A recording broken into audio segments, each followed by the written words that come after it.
saya dituduh mau jadi diktator, saya dituduh mau berkuasa, saya dituduh mau kudeta.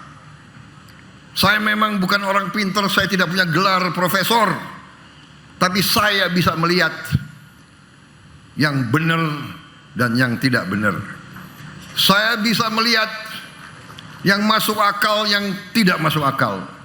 Saya bisa merasakan keadilan dan tidak adanya keadilan. Karena itu saya berjuang terus.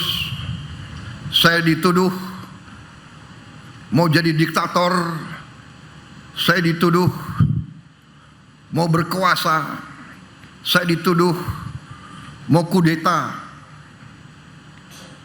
Tetapi saya sejak muda saya bersumpah sebagai prajurit adalah prajurit dari Tentara Nasional Indonesia. TNI adalah tentara rakyat. TNI lahir dari rakyat. Waktu kita berjuang, kita diberi makan oleh rakyat Indonesia. Waktu kita menyatakan kemerdekaan, tanggal 17 Agustus 1945, tidak ada anggaran, belum ada Kementerian Keuangan, belum ada pajak, belum ada bea cukai. Siapa yang biayai pejuang-pejuang? Siapa yang mendukung perang kemerdekaan? Yang mendukung perang kemerdekaan adalah rakyat Indonesia. Yang memberi makan kepada tentara, pejuang-pejuang adalah para petani Indonesia. Kita tidak bakal merdeka tanpa jasa para petani kita, saudara-saudara sekalian. Saudara-saudara sekalian, saya masuk tentara tahun 70. Tahun 70. Tahun 70.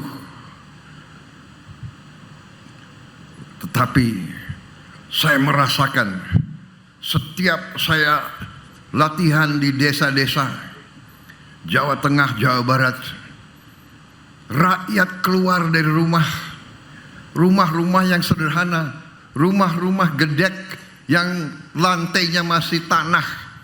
Mereka keluar dari rumah, mereka memberi minuman teh, mereka memberi pisang, mereka memberi singkong kepada kami, saudara-saudara sekalian. Padahal untuk masak itu dia harus ambil kayu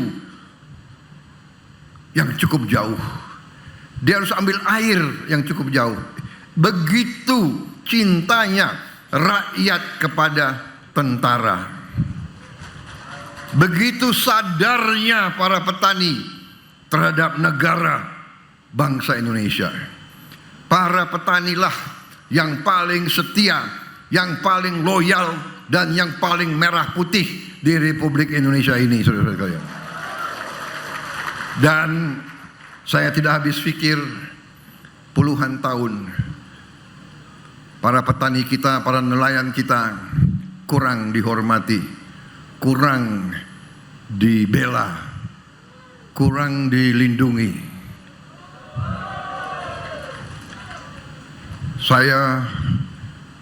Waktu saya berhenti dari tentara, saya merasa dihormati, saya merasa terhormat. Tokoh-tokoh HKTI, tokoh-tokoh KTNA minta saya, mantan Panglima Kostrat, untuk menjadi Ketua Umum HKTI. Saudara-saudara sekalian, dan saya terima ajakan itu sebagai ajakan yang sangat mulia.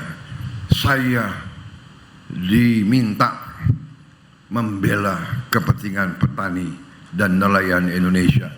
Ini sungguh kehormatan bagi saya. Saya ingat waktu saya masih sangat muda, rakyat yang memberi makan kepada saya tidak bisa lupa. Ini kesempatan pikiran saya membalas budi, saya membayar hutang kembali kepada para petani Indonesia. Saya jadi jenderal karena para petani Indonesia. Saya jadi jenderal karena rakyat Indonesia.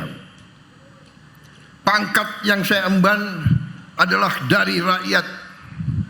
Karena itu saya sekarang harus berbakti untuk rakyat. Dan ini adalah kesadaran dari pembantu-pembantu saya semua. Mereka, saudara-saudara sekalian, banyak di antara tokoh-tokoh ini sebenarnya mereka sudah mapan. Tuhan sudah memberi kebaikan dan rezeki kepada mereka. Saudara Amran, pengusaha yang sukses. Beliau jadi menteri adalah pengorbanan. Beliau menteri yang nggak tahu saya, sehari mungkin tidur hanya 3-4 jam. Saya kadang-kadang merasa prihatin, tapi saya dalam hati juga bangga.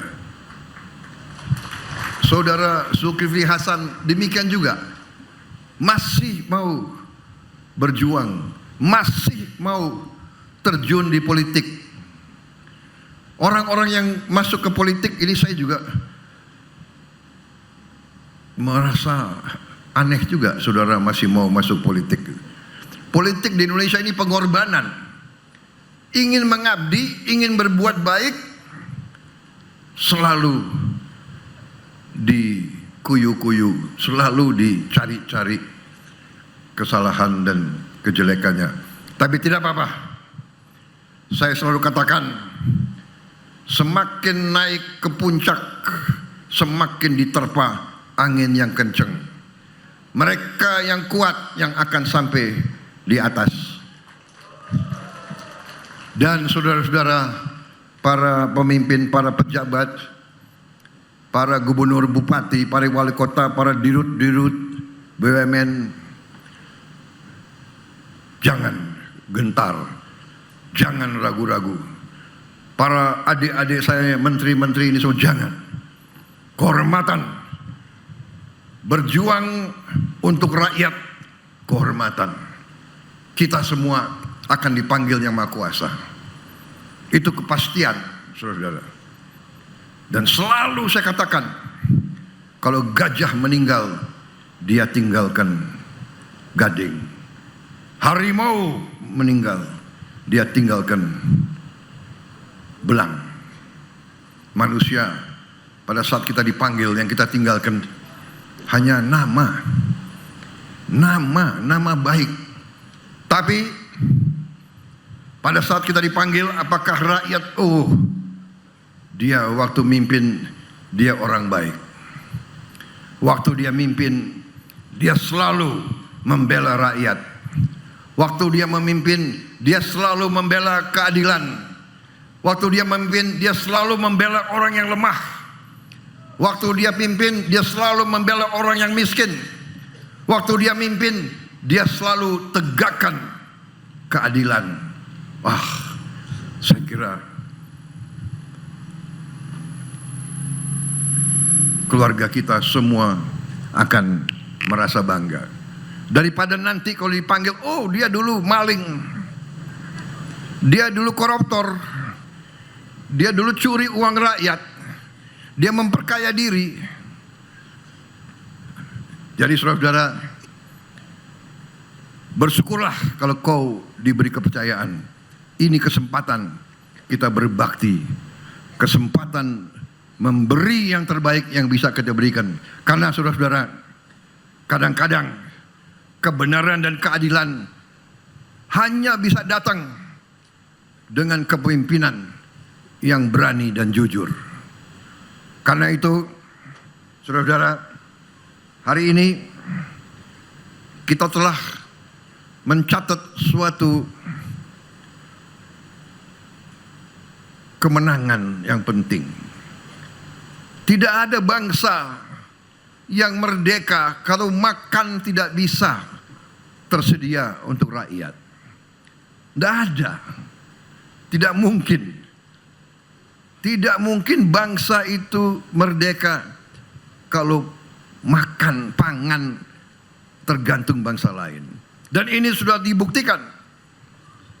Begitu ada COVID, negara yang punya beras tidak mau jual ke kita. Saya tahu waktu itu, saya sudah menteri, saya ngerti benar-benar. Presiden kita waktu itu sampaikan ke saya, beliau terbang ke sini, terbang ke sana, nego sama pemimpin-pemimpin negara yang punya beras. Akhirnya karena hubungan baik beliau dengan beberapa tokoh, akhirnya mereka, waktu COVID adalah pembuka mata. Waktu COVID pandemi adalah warning, adalah peringatan, adalah lampu kuning bagi bangsa Indonesia. Jangan mau, jangan lengah, jangan tergantung bangsa lain. Subscribe, share, like, and comment. Subscribe, share, like, and comment. Subscribe, share, like, and comment. Subscribe, share, like, and comment. Subscribe, share, like, and comment.